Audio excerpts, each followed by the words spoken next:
Hello students, स्वागत है आपका अपने यूट्यूब चैनल नैतिक शिक्षा केंद्र पर। आज मैं फिर आपके लिए लाया हूँ एक और वीडियो जो आपके साइंस बुक से ही रिलेटेड है। और चलिए देखते हैं इसका पहला प्रश्न क्या है। गढ़वाल का रैनी गांव किसके लिए प्रसिद्ध है? तो चिपको आंदोलन के लिए। अगला प्रश्न, चिपको आंदोलन का मुख्य उद्देश्य था, यानी चिपको आंदोलन का मुख्य उद्देश्य क्या था? तो वन नाशन रोकना, यानी वनों का नाश होने से बचाना। चिपको आंदोलन किसके नेतृत्व में हुआ था? सुंदरलाल बहुगुणा। अगला प्रश्न आपका है,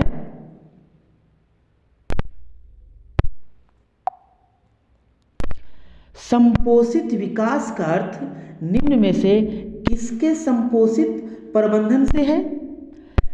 औद्योगिक इकाइयां, बाघों और पुलों, संसाधनों, शक्ति संयंत्रों और अनुसंधान प्रयोगशालाओं। इसका सबसे सटीक आंसर है ऑप्शन नंबर तीसरा। अगला प्रश्न की ओर हम लोग बढ़ते हैं, और अगला प्रश्न भी इतना ही अच्छा है जितना अन्य प्रश्न थे। निम्न में से कौन सा बड़े बांध बनाने का लाभ नहीं है? ऑप्शन सुनेंगे, जल का पर्याप्त भंडारण, विद्युत उत्पादन, जैव विविधता में कमी, अधिक जल खपत करने वालों फसलों की वृद्धि में उपयोग। तो इसका सबसे सुंदर आंसर है जैव विविधता में कमी। अगला प्रश्न की ओर हम बढ़ेंगे,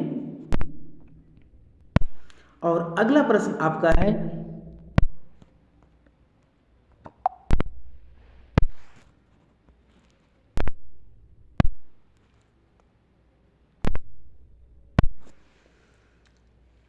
यदि किसी वन के बहुत बड़े क्षेत्र को साफ करके उसमें किसी एकल स्पीशीज के पौधों का रोपण कर दिया जाए तो यह प्रथा प्रोत्साहित करेगी, यानी किस चीज को प्रोत्साहित करेगी?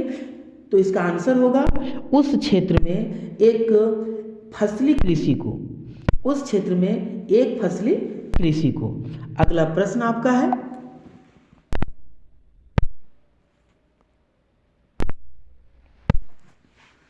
भौम जल के संपोषण के लिए निम्न में से कौन उत्तरदायी होगा?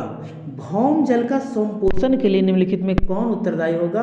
ऑप्शन, वनस्पति आच्छादन का क्षय, अधिक पानी चाहने वाली फसलों की ओर मुड़ाव, शहरी अपशिष्टों से प्रदूषण, वन रोपण।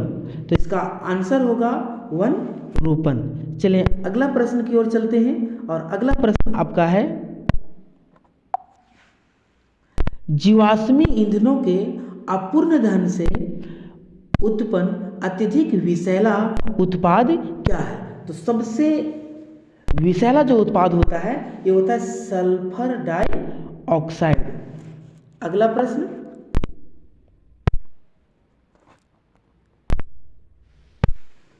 बंधारस एवं ताल किस राज्य की जल संग्रहण की बहुत पुरानी संकल्पनाएं हैं? तो ये महाराष्ट्र की है। अगला प्रश्न, खादिन पाए जाते हैं, खादिन राजस्थान में पाए जाते हैं। खादिन जल संरक्षण का एक तरीका है। अगला प्रश्न है, गंगा एक्शन प्लान कब शुरू हुआ था? तो गंगा एक्शन प्लान 1985 में शुरू हुआ था। अगला प्रश्न आपका आता है,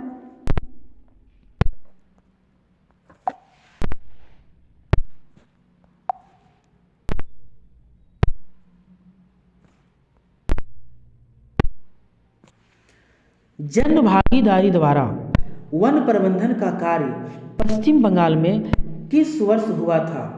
तो 1972 को हुआ था। अगला प्रश्न, विश्व के संपूर्ण जल का कितना प्रतिशत जल समुद्रों में पाया जाता है? 97%।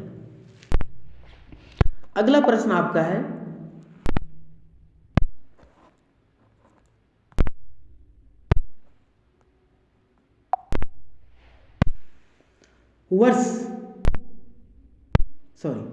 मार्च 2000 तक भारत की विद्युत उत्पादन शक्ति थी, कितनी थी? 97,800 मेगावाट। किस धातु से नाभिकीय ऊर्जा प्राप्त की जाती है? थोरियम। अगला प्रश्न है, बेतला राष्ट्रीय उद्यान किस राज्य में अवस्थित है? झारखंड। अगला प्रश्न, सरदार सरोवर बांध किस नदी पर बनाया गया है? नर्मदा। नर्मदा बचाओ आंदोलन का नेतृत्व किसने किया? नर्मदा बचाओ आंदोलन का नेतृत्व किसने किया? मेघा पाटकर ने। अगला प्रश्न है,